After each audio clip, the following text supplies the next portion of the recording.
no one arrested. Sabi ni Uriarte, 60 million pesos ang una nilang budget para sa Intel Fund pero pinadagdagan dahil sa dami ng gastos tulad ng kampanya kontra sa mga fixer at mga text scam tungkol sa PCSO. May bahagi rin daw na nagamit sa blood money o pambayad sa 4 na OFW sa Saudi na nasa death row noon, bagay na kinumpirma naman ng DFA. Pero ipinunto ng kasalukuyang board ng PCSO na sobra ito sa 5 milyong pisong pinapayagang Intel Fund para sa General Manager at sa Chairman ng PCSO mula pa noong panahon ni dating Pangulong Joseph Estrada. Ang problema ngayon, wala nang hawak ni isang dokumento si Uriarte. Kay GMA ko po binig. Habang nagsasalita ka rito, bumabaon ka. Dahil talaga, naawa ako sa iyo eh. You better be careful. This is a series of transactions. It comes under the real definition of plunder.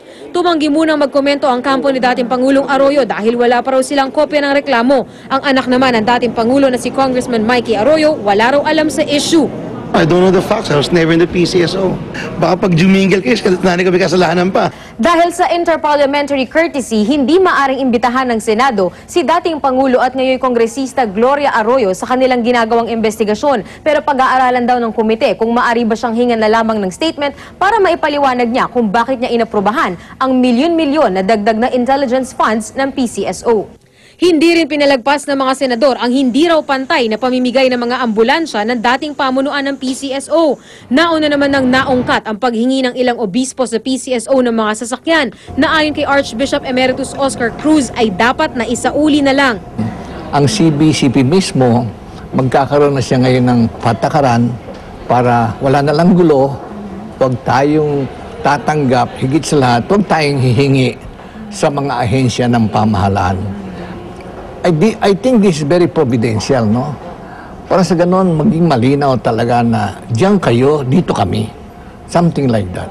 Halos magdedmahan naman sa pagdinig ng Senado ang dati at kasalukuyang chairman ng PCSO. Ang kasalukuyang chair na si Margie Wico halos mairita sa paulit-ulit na pagbanggit sa kanya ni Manoling Morato na di umano'y may pasabog daw laban kay Wico. Maybe whatever it is that we're discovering now, we just have to pray. Magdasal din siya pag nag-umpisa ako magsalita. Para sa Unang Balita, Lia Manyalak reporting. Ang malalim na usapan ukol sa kabi-kabilang kontrobersyang kinakaharap ng dating pamunuan ng PCSO, abangan po yan mamaya sa Talakayan with Igan. Mahalagang ahensya ng gobyerno ang PCSO na siyang pangunahing ahensyang nangangalap ng pondo para sa mga health programs at medical assistance services ng gobyerno. Sa pagkakabunyag ng pamimigay ng mamahaling sasakyan sa ilang obispo at pari, ang tanong ngayon, saan nga ba napupunta ang pondo ng PCSO? Narito ang report ni Trisha Zafra. Sa hindi napapatid na pila sa loto at sweepstakes outlets nanggagaling ang limpak-limpak na pondo ng Philippine Charity Sweepstakes Office. Sa Grand Lotto 649 pa lang ayon sa PCSO, 28 to 30 million pesos na ang average revenue nila araw-araw. Noong 2009, 19.7 billion pesos ang kabuuang kinita ng ahensya. Nakakalulang halaga, pero nagkulang pa raw yan ng 93 million dahil sa laki ng gastusin nila noong taong yun. Noon ding 2009, di umano binili ang mga mamahaling sasakyan para sa ilang obispo galing sa pondo ng PCSO. Sa bawat 10 pisong taya natin sa loto, 5 pesos and 50 centavos o 55% nito ang inilalagay sa prize fund.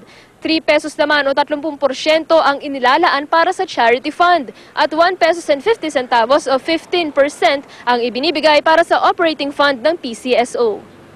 The use of the charity fund is very limited. No? Meaning, when I say very limited, it has a specific purpose, which is for health and charity-related activities. Other than that, you cannot touch the charity fund. Sa charity fund, kinukuha ang pondo para sa Individual Medical Assistance Program o para sa mga pasyenteng nangangailangan ng tulong pinansyal. Araw-araw, 10 hanggang 11 milyong piso raw ang ginagastos dito ng PCSO. Nakalaan din ang charity fund ng ahensya sa mga mandatory contributions o yung mga itinakda ng batas. Obligado ang PCSO na magbigay ng 5% komisyon sa mga local government unit para sa kita ng mga online lottery outlets sa kanilang nasasakupan. 6 na sweepstakes draws din ang nakalaan sa Philippine Sports Commission program. May tig 1 bilyong standby fund din para sa SARS Awareness and Health Promotion Campaign at Philippine Drug Enforcement Agency. 1% rin ng Lotto gross sales ay nakalaan sa Commission on Higher Education. Sa operating funds naman ang gagaling ang Intelligence Fund. Pero sa aprobadong budget allocation, limitado lang daw ito sa 5 milyong piso kada taon at tanging ang chairman at general manager lang ang pwedeng gumamit. Para sa unang balita, Trisha Zafra reporting. Sa ibang balita, court sheriff na sinuntok ni Davao City Mayor Sara Duterte balik trabaho na. Pero ayon kay Sheriff Abe Andres, hindi na muna siya makikialam sa oras na ituloy ang naunsyaming demolisyon sa Barangay Monteverde, Agdao. Narito ang report. Ayaw sa... 6 na araw matapos tamaan ang sunod-sunod na suntok ni Davao City Mayor Sara Duterte. Balik trabaho na si Davao City Sheriff Abe Andres sa Davao RTC Branch 16. Halata pa rin ang tinamong black eye ng sheriff habang nagsusubasa ng mga narimatang ari-arian. Pero mailap siya nang tanungin tungkol sa pananakit sa kanya ng alkalde. No comment na ako, huwag na lang nating pag-usapan yun. Gayunman, idinetalya niya sa isinumiting incident report sa RTC Branch 16 ang nangyari sa demolisyon noong Biyernes. 8:40 ng umaga raw noong Biyernes nang hilingin ni Duterte sa pamagitan ng isang staff na ipagpaliban ng 2 oras ang demolisyon. Pero sagot daw niya, hihintayin niya muna kung papayag ang hukom na nag-issue ng demolition order. Wala raw naging sagot ang korte hanggang dumating si Duterte bandang 9:45 ng umaga. At ilang sandali pa, nangyari na nga ang pananuntok. Paglilinaw pa ni Andres, ang pagkakagulo na ikinagalit daw ni Duterte nangyari umano kahit wala pang demolisyon. Pero hindi pa rin daw siya magsasampa ng kaso laban sa alkalde at ipaubaya na lang aksyon sa Sheriff's Confederation of the Philippines. Ang Confederation sa ngayon, meron pa rin gagawing move with regards to that incident. Humihingi na rin sila ng sa Supreme Court.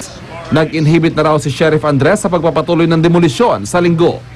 Para sa unang balita, Ivan Mayrina reporting. Isang mangingisang Pinoy na iligtas sa dagat ng Palau matapos magpalutang-lutang ng 45 araw. Ang kwento kung paano siya nabuhay, alamin sa report na ito. Tila eksena sa pelikula ang karanasan ng kababayan nating mangingisda na si Mario Lisandro. Buhay kasi siyang natagpuan sakay ng kanyang bangka matapos ang 45 araw na palutang-lutang sa dagat. At hindi na siya sa Pilipinas na rescue, kundi sa dagat ng Palau.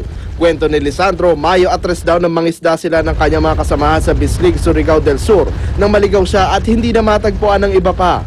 Pauwi ako sa sinasakyan naming malaking boat.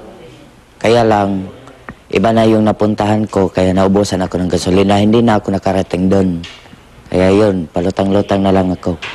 Sa loob ng halos 2 buwan, tubig ulang inipon sa mga bote ang kanyang ininom at ang kanyang kinain, mga nahuling isda. Sa kabutihang palad, hindi naman daw nagkasakit o na-dehydrate si Lisandro sa panahong ito. Hunyo at 18 nang ma-rescue siya ng isang Taiwanese fishing vessel sa katubigan malapit sa Sonsorol Island sa Koror, Palau. Dinala siya sa Embahada ng Pilipinas sa Palau kung saan siya pansamantalang namamalagi.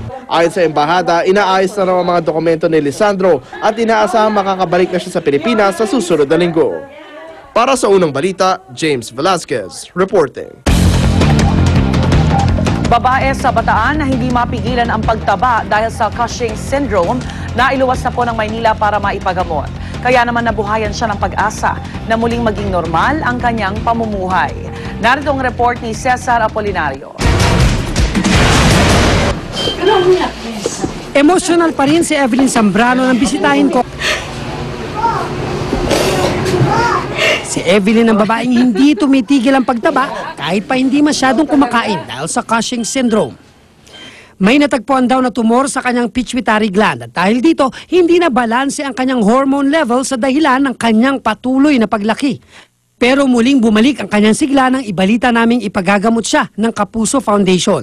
Nagpapasalamat po ako ng marami tsaka po sa lahat ng taong tumutulong po sa akin tsaka po yung mga tutulong po sa akin, nagpapasalamat na rin po ako sa inyong lahat. Ako talagang awang-awa ko dyan. Maraming salamat naman sana. Pahingi po naman ang tulong sa aking anak. na talagang wala ho kami pera. Natutuwa din ako sa GMA Foundation na kita-kita tayo ngayon sa pamamagitan ninyo. Yung problema ni Belen na masusolusyonan na kahit na papano. Dahil hindi kasya sa stretcher, pinagtulong-tulungan siyang buhati ng mga kapitbahay gamit ang makapal na kumot. Dandahan, dandahan. Iangat nyo. Dandahan dito ha. Diyan, kayo namin sa Uy, sana yung ulo. Yan. Ay, sa likod niya. Okay. Sir. Kamusta na po? Salamat. Sa GMA compound, sinalubong siya ni Mel Chanco, Executive Vice President ng Kapuso Foundation. Various steps ito, sir. Kasi kahit pumayat ka, halimbawa, nagamot na yung ano mo, siyempre, yung skin mo babagsak. Ang dami mong excess skin lahat yan eh. Pag natanggal yan, excess skin, tatanggalin yan. Cosmetic surgeon naman ang susunod dyan. Picture kami, okay. I-picture kami. Pagkatapos ito'y dumiretso na kami sa ospital. At ang magandang balita ng doktor sa kanya, may pag-asa pang mawala ang pasampasang kalbaryo ni Evelyn. Kailangan tuon natin yung cause. So she needs an MRI, saka siguro mga blood test din natin for cortisol levels para ma-address natin yung problema niya ng pagiging overweight and obese. And we need to do that step by step. Para sa unang balita, Cesar Apolinario reporting.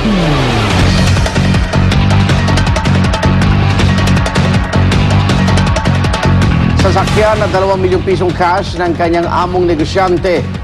Tinangay umano ng driver sa Makati. World premiere ng Harry Potter and the Deathly Hallows Part 2 sa London, dinagsa ng fans. Huwag pa huli, tutok lang sa unang balita.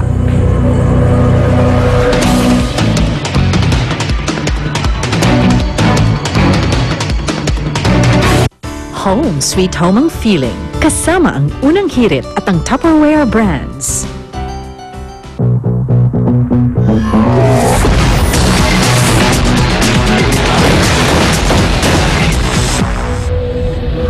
TCL new 3D LED TV. Your incredible audio-visual experience starts now. TCL, the creative life. Walang tigil ang balita, gimmick at saya. Kasama ang unang hirit at TCL 3D LED TV.